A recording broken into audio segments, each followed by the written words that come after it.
আজকের খেলায় মুখোমুখি হয়েছে বাংলাদেশ বনাম ভারত, ভারত বনাম বাংলাদেশ। বাংলাদেশ টসে জয়লাভ করে বল করার সিদ্ধান্ত নিয়েছে। ব্যাটিংয়ে আমন্ত্রণ জানিয়েছে স্বাগতিক ভারতকে। বাংলাদেশ ইতিমধ্যে মাঠে নেমে পড়েছে। ভারতও মাঠে নেমে পড়েছে। বোলার হিসাবে আছে শরীফুল ইসলাম। একদম অফসাইডে পুরোটাই খালি রেখে লেগ সাইডে বল দিয়েছিল। প্রথম ওভার প্রথম বলেই অভিষেক শর্মা ক্যাচ আউট। শরীফুল ইসলাম একজন দুর্দান্ত বোলার। প্রথম ওভার প্রথম বলেই উইকেট তুলে নিল। What a breakthrough. Tilak Varma next batter. আবারও একই শট, গ্যাপ খুঁজে পেয়েছে এক ডোবেই মাঠের বাইরে। 4টি রান, 2 বলে 4 রান, 1 উইকেট। আবারও উইকেট। ওয়াও, শরীফুল ইসলাম 3 বলে 2 উইকেট তুলে নিল। তিলক বার্মার ব্যাটের কোনায় লেগে ক্যাচ হয়ে গেছে। নেক্সট ব্যাটার হার্দিক পান্ডে মাঠে নেমেই ব্যাট চালিয়েছে। অবশেষে 4 বলে 8 রান, 2 উইকেটের বিনিময়ে।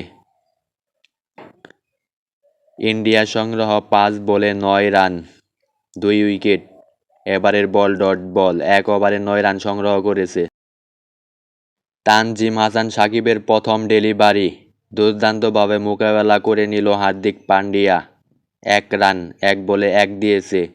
নেক্সট বল আরও 1টি রান, 2 বলে 2 রান দিয়েছে তানজিম হাসান সাকিব। এখনও উইকেটের দেখা পায়নি। এবারের বল ছক্কা। হার্দিক পান্ডিয়ার ব্যাট থেকে ছক্কা। 3 বলে 8 রান দিয়ে ফেলেছে তানজিম হাসান সাকিব। ভারতের সংগ্রহ 17 রান 1 ওভার 3 বল। 1 ওভার 4 বল হয়ে গেল 18 রান, 2 উইকেটের বিনিময়ে। 2টা উইকেটই নিয়েছে শরীফুল ইসলাম। তানজিম হাসান সাকিব এখনও কোনো উইকেটের দেখা পায়নি, মনে হয় আর পাবেও না, কারণ এই ইনিংসের আর মাত্র 1টি বল বাকি রয়েছে, লাস্ট বল।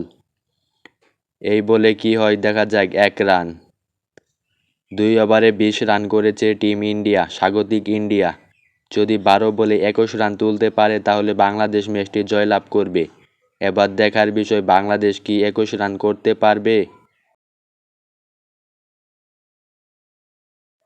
ব্যাটার হিসাবে আছে অভিজ্ঞ ব্যাটার সৌম্য সরকার এবং লিটন কুমার দাস, দুইজনই অভিজ্ঞ। ওয়াও, প্রথম বলেই বোল্ড, এটাকেই বলে বুমরা।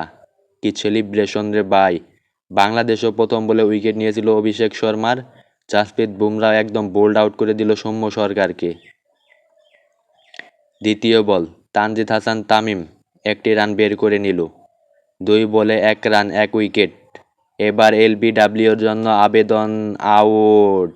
আম্পায়ারের decision out. দেখা যাক বাংলাদেশ রিভিউ নিবে নাকি নিবে না। অবশেষে রিভিউ নিল বাংলাদেশ। আমার মনে হয় আউট, যেহেতু আম্পায়ার আউট দিয়ে দিয়েছে। একদম লাইনে বল থাকার কথা।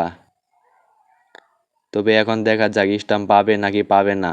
Outside off, impact in line, wicket not hitting. Stump পায় নাই। বাংলাদেশের রিভিউটা বেঁচে গেল, অর্থাৎ প্লেয়ারটাও বেঁচে গেল। Not out. আম্পায়ার মাপ চাই নট আউটের ডিসিশন দিল। 3 বলে 1 রান, 1 উইকেট বাংলাদেশের। এবার গ্যাপ পাবে। ইয়েস, গ্যাপ পেয়েছে। অবশেষে একটি বাউন্ডারি লিটন কুমার দাসের ব্যাট থেকে।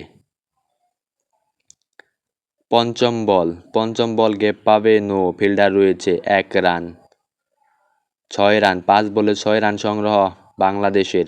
ওভারের লাস্ট বলে গ্যাপ খুঁজে পেয়েছে। ইয়েস, 1 ওভারে 10। বাকি 6 বলে 11 রানের প্রয়োজন। 10 করলে ড্র, 11 করলে ম্যাচ উইন। এবার দেখার বিষয় বাংলাদেশ কি পারবে এই ম্যাচ জয়লাভ করতে। 2 বলে 1 রান দিয়ে ফেলেছে অক্ষর প্যাটেল। বাকি 4 বলে 10 রানের প্রয়োজন। এবার ছক্কা। তানজিদ হাসান তামিমের ব্যাট থেকে ছক্কা। 3 বলে 4 রানের প্রয়োজন। দেখা যাক কি হয়। অবশেষে 1 বলে 1 রান নিয়ে ফেলেছে। ও নো, 2। একটু মিস ফিল্ডিংয়েই 2 রান নিয়ে ফেলল বাংলাদেশ। 2 রান নিয়ে ফেলছে বাংলাদেশ। এবারের বল ডট বল, লাস্ট বল। 1 বলে 1 রানের প্রয়োজন। দেখা যাক কি হয়। 1 রান নিয়েছে। আরেক নেয় না কেন, রান নিতে গিয়েছে। রান আউটের সম্ভাবনা। অবশেষে match draw, run out. Super ওভারের খেলা এই ভিডিও ডিসক্রিপশন বক্সে দেওয়া থাকবে, সবাই দেখে নেবেন। চ্যানেলটা সাবস্ক্রাইব করবেন। ধন্যবাদ।